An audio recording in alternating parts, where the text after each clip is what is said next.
Welcome back friends. आप सुन रहे हैं रेडियो मानव रचना 107.8 एफएम। मैं हूं बिंदास भावना और प्रोग्राम है ब्रंच से लंच तक। और ब्रंच से लंच तक में हम आपकी सेहत का ख्याल रखते हैं और हेल्थ टिप्स आपके लिए लेकर आते हैं। लेकिन कभी कभी हम ऐसी बीमारियों के बारे में भी आपके लिए जानकारी लेकर आते हैं जो काफी घातक भी हो सकती हैं। और आज हम बात करने वाले हैं सार्कोमा कैंसर पर। और इस पर बहुत ही खास जानकारी देने के लिए हमारे साथ हैं स्टूडियो में डॉक्टर तेजेंद्र कटारिया, जो चेयरपर्सन है division of radiation oncology, Medanta cancer institute. Ma'am, आपका स्वागत करूंगी रेडियो मानव रचना के स्टूडियो में।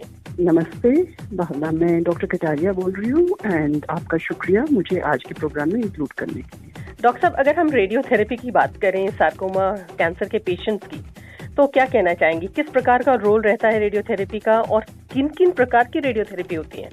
ये बहुत अच्छा क्वेश्चन आपने पूछा, क्योंकि काफी लोग समझते हैं कि सार्कोमा के लिए सिर्फ ऑपरेशन कर देने से पेशेंट सही हो जाता है, पर हम जानते हैं कि जो पेशेंट जिनका हाई ग्रेड ट्यूमर होता है, माने ग्रेड 2 से ज्यादा और ग्रेड 3 हो और जिसका साइज 5 सेंटीमीटर से ज्यादा हो, उनको बीमारी दोबारा आने की संभावना बहुत ज्यादा होती है। उन केसेस में रेडिएशन का एक अहम रोल रहता है। इसको कहिएगा कि लोकल कंट्रोल और सर्वाइवल के लिए भी, क्योंकि अगर लोकल कंट्रोल नहीं है ऑपरेशन के बाद तो फिर बीमारी शरीर में और कहीं भी जा सकती है। तो इसके लिए सार्कोमा में रेडिएशन एक बहुत अहम भूमिका का चयन करते रहती है साथ में। जी। और अगर हम बात करें नई टेक्निक्स की, देखिए जो साइंस है ये काफी एडवांस हो रही है और उसी के साथ साथ मेडिकल साइंस अब काफी आगे बढ़ चुकी है। तो हम अगर नई टेक्निक से एडवांसेस की बात करें तो आप क्या कहेंगे? सार्कोमा के बारे में रेडियोथेरेपी में या रेडिएशन की जो टेक्निक्स आई हैं उनमें इमेज गाइडेंस रेडिएशन, माने जब पेशेंट को ट्रीटमेंट के लिए अंदर लेते हैं उसमें उसकी वेरिफिकेशन कि किस पोजीशन पे इलाज किया जा रहा है और उसमें कोई आसपास के ऑर्गन्स में कहीं रेडिएशन तो नहीं जा रही, उसकी वेरिफिकेशन पिछले 10-15 साल में आई है। इंटेंसिटी मॉड्यूलेटेड रेडिएशन करीब 20 साल से है। अब उसकी नई बहन या बड़ी बहन कहिए या छोटी बहन कहिए, वीमैट वॉल्यूमेट्रिक मॉड्यूलेटेड आर्क थेरेपी है, जिसमें पूरी 360 डिग्री में पेशेंट के अराउंड जब मशीन घूम रही है तो उसको एकदम 1 मिलीमीटर से भी कम में वहाँ पर टारगेट करते हुए रेडिएशन देती है। तो उससे हम पेशेंट के नॉर्मल ऑर्गन्स को बचा सकते हैं। और तीसरी बात इसमें है प्रोटॉन थेरेपी की। है पार्टिकल थेरेपी, जिससे रेडिएशन शरीर के अंदर जाकर डिलीवर नहीं होती है, जहाँ पर उसका टारगेट है शरीर में, जिस एरिया में उसको जाकर रेडिएशन लेनी है वहीं पे देती है। तो ये 3 मेन ट्रीटमेंट्स हैं जो एक्सटर्नली दिए जाते हैं, माने बाहरी तरीके से दिए जाते हैं। जी। चौथा तरीका है ब्रेकी थेरेपी, जिसको हम इंट्रा ऑपरेटिवली करते हैं, माने हम पेशेंट को सर्जन के साथ पहले देखते हैं और ये क्योंकि आज से करीब 30-40 साल पहले अगर किसी को सार्कोमा होता था लेंस में तो उसका वो हिस्सा काट दिया जाता था, जिसको एम्पुटेशन कहते हैं, जो कि शरीर के लिए बहुत दुखदाई है और लाइफस्टाइल के लिए, क्वालिटी ऑफ लाइफ के लिए बहुत ही घातक रहता था। तो इस पे काम हुआ कि अगर हम ऑपरेशन में पेशेंट के जहाँ रिकरेंस आ रही है, ऑपरेशन के टाइम में ही ब्रेकीथेरेपी के कैथेटर्स डाल दें तो उस एरिया को स्टरलाइज कर दिया जाए जहाँ से वो ट्यूमर के दोबारा बनने की संभावना है, सार्कोमा दोबारा उभरने की संभावना है। तो इसका शुरू का जो डेटा आया वो 1980s-1990s में आया और आज के दिन में हम रिमोट कंट्रोल से करते हैं, माने ऑपरेशन के टाइम में पेशेंट के लिए हम प्लास्टिक के कैथेटर्स अंदर छोड़ देते हैं और उससे किसी को रेडिएशन नहीं मिलता। फिर उस पर CT बेस्ड और MRI based image guided brachytherapy planning करते हैं ताकि वो सूक्ष्म तरीके से वहीं तक रेडिएशन जाए जहाँ पे उस सार्कोमा का बेड है, माने जहाँ से ट्यूमर डिलीवर किया गया है ऑपरेशन के टाइम में। तो इस प्रकार 90 से 95% पेशेंट्स जो है वो अपने ही लिम्फ के साथ, अपनी ही बाजू और टांगों के साथ चल सकते हैं। तो ये एक बहुत बड़ी टेक्निक है जो भारतवर्ष में भी अब काफी सेंटर्स में करी जा रही है। तो इसके बारे में आपको लोगों को पता होना जरूरी है। जी, वाकई आपने बहुत वाइटल इन्फॉर्मेशन दी। डॉक्टर तेजेंद्र, एक और सवाल, और वो ये है कि साइड इफेक्ट्स, रेडियोथेरेपी के साइड इफेक्ट से हर कोई डरता है और शायद यही एक कारण है कि अगर हम हमारे मासेस की बात करें, जितने भी पेशेंट्स हैं वो इसे करवाने से डरते हैं। इनके बारे में आप क्या कहेंगे? देखिए, मुझे इस सब्जेक्ट में करीब 3 दशक से ऊपर काम करते हुए हो गया है। जी हाँ, इसके साइड इफेक्ट्स होते थे जब पहले की ओपन फील्ड दी जाती थी, पर जैसे मैंने आपको बताया कि पिछले 15-20 साल में जो इसमें डेवलपमेंट्स हुई हैं, नई टेक्नोलॉजीज आई हैं, जब आप बिल्कुल टारगेटेड रेडिएशन देते हैं तो साइड इफेक्ट्स मिनिमम हो जाते हैं।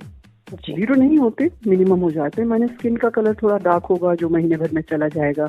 और ब्रेकीथेरेपी जो है वो अल्टीमेट कन्फॉर्मल रेडिएशन है, क्योंकि उसमें 5 से 7 मिलीमीटर के अंदर ही रेडिएशन खत्म हो जाती है। तो इन दोनों चीजों को मिलाने से हम कहें कि आज से 30 साल पहले, 40 साल पहले जो साइड इफेक्ट्स हम देखते थे, जो कि आपको गूगल करने पे आज भी मिल जाएंगे, क्योंकि लाइब्रेरी से किताब उठा के गूगल में डल गई, नई टेक्निक्स इतनी अभी एडवांस होके आई नहीं वहाँ पे। तो जब तक पेशेंट डॉक्टर के पास पहुंच के उनसे समझेगा नहीं कि उसको क्या इफेक्ट्स होने हैं, तो लिम्स में तो वो मिनिमाइज हो गए हैं। बच्चों में अगर हम लोग एब्डोमेन में, माने पेट के आसपास के एरिया में रेडिएशन करते हैं, तो उनमें ग्रोथ डेफिसिट हो सकता है, क्योंकि बोन्स अफेक्ट होती हैं। तो उसके लिए भी अब प्रोटॉन थेरेपी जो मशीनें आई हैं, उनके साथ उसको भी ठीक किया जा सकता है। तो उसमें हम कहते हैं कि रेडिएशन विदाउट टीयर्स हो जाती है, माने कोई भी उसके अर्ली और लेट इफेक्ट्स नहीं रहते हैं। और अगर हम चेस्ट की बात करें या हेड एंड नेक की बात करें, तो उसमें जो टारगेटेड रेडिएशन दिया जाता है और इंट्रा ऑपरेटिव दिया जाता है, उसके साथ बच्चों में जब वो बड़े हों तो हो सकता है कि फेशियल एसिमेट्री हो जाए, माने चेहरे की बनावट जो है वो टेढ़ी हो जाए, क्योंकि ऑपरेशन करके वो हिस्सा निकल जाता है। तो उसके लिए फिर आजकल प्लास्टिक सर्जरी के साथ मिलके पेशेंट के लिए प्लान किया जाता है। जब उनकी पूरी ग्रोथ हो जाए, माने 10 साल के बच्चे में ऑपरेशन हुआ, जब वो 16 से 18 साल के हुए, उनकी फेशियल ग्रोथ, बॉडी की पूरी ग्रोथ हो गई, तो उस समय से प्लास्टिक सर्जन उसको करेक्शन सर्जरी करते हैं। तो ये सब बातें जो है पेशेंट को, उनके पेरेंट्स को शुरू से बतानी पड़ती हैं हमें। और एक और डिले इफेक्ट जो आता है भावना जी, वो ये है कि बच्चों में हमें, स्पेशली बॉयज एंड गर्ल्स में, अगर पेल्विस एरिया में जहाँ पर उनके जेनिटल ऑर्गन्स होते हैं, अगर उस एरिया में रेडिएशन देनी है, तो उनके लिए मेल्स में, उनके स्पेशली टीन एज के बच्चों को स्पर्म प्रिजर्वेशन के बारे में बताना चाहिए। और लड़कियों को गायनेकोलॉजिस्ट से मिलवा के ओवरीज को वहां से हटा देना चाहिए, क्योंकि हमने आपको बताया कि अब टारगेटेड रेडिएशन कर सकते हैं। और डोज ग्रेडियंट ऐसे हैं, अगर हम लोग ब्रैकी कर रहे हैं या टारगेटेड रेडिएशन रीमैट एंड प्रोटॉन से कर रहे हैं, कि हम उसको अगर 2 सेंटीमीटर दूर कर देंगे ओवरीज को, या 1 सेंटीमीटर भी दूर कर देंगे, तो उनमें रेडिएशन अवॉइड की जा सकती है। तो इस तरह से क्वालिटी ऑफ लाइफ और बाद में अपनी फुल पोटेंशियल एक बच्चा जी सकता है, despite having been cancer, that is sarcoma. जी, वाकई ये न सिर्फ एडवांसमेंट की मैं बात कहूँगी, लेकिन वैसे भी बहुत ही कंसिडरेट थॉट है उन सभी पेशेंट्स के लिए जो इस बीमारी से ग्रसित हैं। आपने बहुत वाइटल और बहुत ही अहम जानकारी दी। तहे दिल से धन्यवाद कहना चाहूँगी डॉक्टर तेजिंदर आपका, और साथ के साथ आपने हमारे सभी लिसनर्स को जानकारी के साथ अपना कीमती समय दिया। Thank you so very much. You are welcome and thank you Bhavna ji, मुझे अपने साथ लेने के लिए। दोस्तों, वक्त एक छोटे से प्यारे से म्यूजिकल ब्रेक का। आप कहीं नहीं जाएंगे, जुड़े रहेंगे रेडियो मानव रेस्टा 107.8 FM के साथ। Feel good, feel live. Welcome back friend, आप सुन रहे रेडियो मानव रेस्टा 107.8 FM। मैं हूं बिंदास भावना। प्रोग्राम है ब्रंच से लंच तक, और ब्रंच से लंच तक में हम आपको एक खास कैंसर के बारे में ढेर सारी जानकारी दे रहे हैं, और इस कैंसर का नाम है सार्कोमा कैंसर।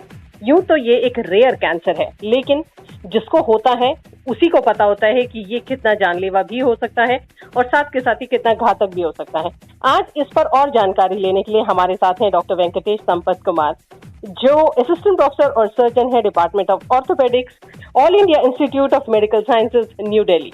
और इनका हम स्वागत करेंगे रेडियो मानव रेस्टा 107.8 FM के स्टूडियो में। Hello sir. नमस्कार सर, सर्जरी की अगर हम बात करें तो सार्कोमा के पेशेंट के लिए सर्जरी कितनी जरूरी है और इसका क्या रोल रहता है? नमस्कार जी। फर्स्ट ऑफ ऑल मैं आपकी सारे लिसनर्स को नमस्कार बोलना चाहता हूँ जी। आज हम सार्कोमा के बारे में बात कर रहे हैं। इसकी सर्जरी जो है बहुत तरीके के होते हैं। एक होते हैं कि डिपेंडिंग अपॉन जिस साइट में सार्कोमा होता है बॉडी में, उस साइट के हिसाब से उसकी सर्जरी भी अलग होती है। जैसा हाथों में या पैरों में होती है, उसमें हाथ पैर बचाने वाले ऑपरेशन को हम कहते हैं लिम्ब सैल्वेज सर्जरी। अगर मान लीजिए कि बचाने की लायक नहीं है तो फिर इनको निकलवाना पड़ता है। अगर निकलवाने वाले ऑपरेशन को हम कहते हैं एम्पुटेशन। अगर वही बीमारी अगर मान लीजिए रीढ़ का हड्डी में या कुल्ले की हड्डी में आता है, तो उसको भी हम निकालने की ऑपरेशन करते हैं। उसमें भी कुल्ले और रीढ़ का हड्डी को बचा लेते हैं जी। तो देखिए, सर्जरी जो है आप सभी जानते हैं कि वैसे तो अपने आप में बहुत ही डरावना वर्ड है, लेकिन जब आपकी जान बचानी हो तो यही रामबाण होता है। चलिए अब जानते हैं कि किस प्रकार की सर्जरीज होती हैं और क्या सर्जरीज में भी कोई न्यू डेवलपमेंट हुआ है। क्या कहेंगे सर आप? सर्जरीज में अक्सर न्यू डेवलपमेंट होते रहता है।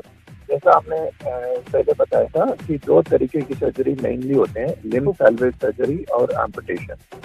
और इसकी और भी प्रकार की सर्जरी होते हैं, जैसा कि लिम्ब सैल्वेज सर्जरी एक बड़ा टर्मिनोलॉजी है। उसके अंदर जोड़ बचाने वाला ऑपरेशन भी होता है, जोड़ बदलवाने वाला ऑपरेशन भी होता है, जोड़ को जाम करने वाला ऑपरेशन भी होता है। और नया डेवलपमेंट अगर देखा जाए, डेवलपमेंट 2 तरीके के होते हैं। एक है कि जो इम्प्लांट हम डालते हैं उसकी जो क्वालिटी और बढ़िया और बेहतर क्वालिटी वाला डिजाइन आ रही है, उसको भी हम डेवलपमेंट कहते हैं। दूसरा डेवलपमेंट को कहते हैं कि ऑपरेशन के दौरान कैंसर को उसकी साथ वाली मांसपेशी के साथ निकालना होगा, क्योंकि कैंसर जो है जहर से भी रह जाता है, वो वापस आ जाता है। तो इसको इम्प्रूव करने के लिए भी अक्सर न्यू डेवलपमेंट आते रहते हैं। उसमें अगर देखा गया तो एक होता है नेविगेशन टेक्निक। नेविगेशन में क्या होता है कि कंप्यूटर डॉक्टर को गाइड करता है कि आपने सही जगह में सही ट्यूमर को पूरी तरीके से काट दिया कि नहीं काट दिया, उसको हेल्प करता है डॉक्टर को। और भी नए डेवलपमेंट होते हैं 3D printing technology. 3D printing में ये होता है कि मरीज को जिस जगह में हम हड्डी को निकालना है, क्योंकि majority of the time sarcoma हड्डियों में आता है, तो वो हड्डी के ऊपर इस 3D प्रिंटेड चिप रखा जाता है, जो 3 डायमेंशनल में सार्कोमा को पूरी तरीके से निकालने में मदद करता है। ये दोनों डेवलपमेंट अभी अवेलेबल भी है इंडिया में, और अक्सर जब जरूरत होती है पेश में और भी हॉस्पिटल में यूज भी होते हैं। इसके अलावा भी कुछ डेवलपमेंट है जो अभी इंडिया में या इवन बाकी दुनिया में भी आई हुई है, बस कुछ दिनों में आने वाला है। जैसा कि वर्चुअल इमेजिंग, जैसा कि ऑपरेशन के दौरान डॉक्टर्स को पूरी तरीके से, जैसा आपको कंप्यूटर गेम कहते हैं तो 3 डायमेंशनल कैंसर का पता रहता है, अच्छा अब वर्चुअल इमेजिंग में भी ऑपरेशन के दौरान ही डॉक्टर्स को पता चल सकता है कि वो कहाँ पहुंचे हैं, कैंसर से कितनी हो रहा है। वो सब टेक्नोलॉजी अभी डेवलपमेंट में है और कुछ साल में उम्मीद है कि वो भी आ जाएंगे।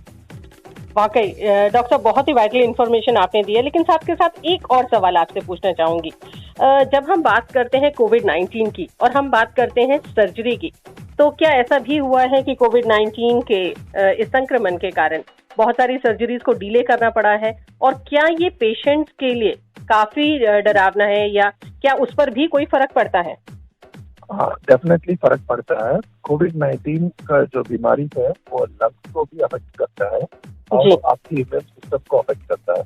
इसके वजह से कोविड-19 बीमारी का इमीडिएट बाद मेजर सर्जरी करना इतना सेफ नहीं है। एट द सेम टाइम अगर हम कैंसर जैसा बीमारी को छोड़ देते हैं तो प्रेशर का रिस्क भी रहता है। तो हम लोग क्या करते हैं, हमारे पास जो मरीज आते हैं कैंसर सार्कोमा में भी काफी वेराइटी होते हैं। मतलब कोई कुछ होते हैं जो जल्दी से गिर जाता है, कुछ होते हैं जो दवा से नुकसान रहता है और बाद में गिरता है। तो बीमारी अगर जल्दी से गिरने वाला बीमारी होता है, उन लोगों को कोविड-19 के दौरान हम लोग प्रिकॉशन लेते हैं। कोविड-19 के लिए स्पेशल ऑपरेशन थिएटर में सर्जरी किए हुए के दौरान, बट बहुत ज्यादा सर्जरी है क्योंकि ऑपरेशन के बाद मरीज को वेंटिलेटर में जाना और आईसीयू जाने का रिस्क रहता है। मगर पहली बात यह है सर्जरी को कम से कम 4 हफ्ते तक या अगर हो सकता है तो 6 हफ्ते तक कोविड-19 के बाद नहीं करना चाहिए, पोस्टपोन कर देनी चाहिए। रिस्क काफी हद तक कम हो जाता है। जी डॉक्टर साहब, ढेर सारे लिसनर्स फिलहाल आपको रेडियो मानव वैष्णव 107.8 FM के जरिए सुन रहे हैं, क्या खास संदेश आप उन्हें देना चाहेंगे? मैं सबको एक इम्पोर्टेंट मैसेज देना चाहता हूँ। सार्कोमा ऐसा बीमारी है अगर सबको नहीं आता, और ये ऐसा बीमारी है जिसके लिए जैसा बोलते हैं कि टोबैको के बाद लंग कैंसर होता है, या मान लीजिए अल्कोहल लेते तो लिवर का प्रॉब्लम आती है। ऐसा कोई स्पेसिफिक फैक्टर सार्कोमा को अभी तक पकड़ में नहीं करना। और ये इतना रहा डिजीज है, जनरल पब्लिक को सार्कोमा के बारे में डरने की आवश्यकता नहीं है। अगर आपको छोटे मोटे गांठ होती है, आपको तुरंत ये नहीं सोचना है ये भी सार्कोमा हो सकता है, ऐसा डरने वाली आवश्यकता नहीं है। मगर इतना जरूरी है, कोई भी गांठ को निकालने के पहले डॉक्टर से ये पूछना है कि इसकी बायोप्सी की हुआ कि नहीं हुआ। अगर बायोप्सी में सार्कोमा नहीं आया फिर वो सार्कोमा नहीं होता। अगर बायोप्सी में सार्कोमा आ जाता है फिर उसके लिए वॉक्स के पास फर्स्ट ट्रीटमेंट के लिए मत जाइएगा, क्योंकि हमारे पास यही प्रॉब्लम आता है, लोगों को पहले सूजन आता है और कोई वॉक्स के पास चले जाते हैं, वो लोग इसको कुछ ना कुछ तरीके से इलाज करते रहते हैं, उसमें सार्कोमा फैल जाता है। फिर मरीज बहुत देख सकते हैं कि ना कोई भी अस्पताल में पहुंचता है।